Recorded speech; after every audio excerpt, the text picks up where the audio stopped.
Hello everyone, ఇంకా అమ్మ వచ్చిందంటే కంపల్సరీ స్పెషల్ అయితే ఉంటుంది. అమ్మకి ఇష్టమైన బగారా రైస్ అయితే కంపల్సరీ చేస్తానండి. మా రెన్సి పాపని చూస్తే మీకు కూడా ఈర్ష్య వచ్చేస్తుంది. ఎందుకో చెప్తాను రండి. యాక్చువల్ గా రెన్సి పాపకి 2.5 years. ఇప్పుడు బుక్స్ లో పిచ్చి అని చెప్పొచ్చు. ఎవ్రీడే ఏదో ఒకటి నేర్పించమ్మా అని అడుగుతూనే ఉంటది. డైలీ ఒక్కసారైనా తనకి రీడింగ్ చేపించాలి, లేదంటే అస్సలు సాటిస్ఫాక్షన్ అవ్వదు. ఈ రోజు అయితే ఫ్రూట్స్ నేర్పించు అని అడిగింది. సర్లే అని ఒకసారి అయితే రీడింగ్ చేపించాను. ఇంకా మా డిన్నర్ లో స్పెషల్ ఏంటో చూసేద్దాం రండి. చికెన్ కర్రీ అయితే చేశాను, అలాగే బగారా రైస్ విత్ జొన్న రొట్టెలండి.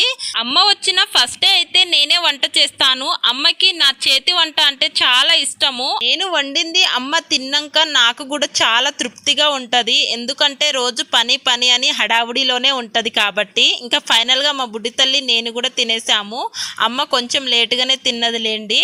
ఇంకా ఈ వీడియో నచ్చితే ఒక లైక్ వేసుకోండి, అలాగే సబ్స్క్రైబ్ చేసుకోండి. Thank you so much.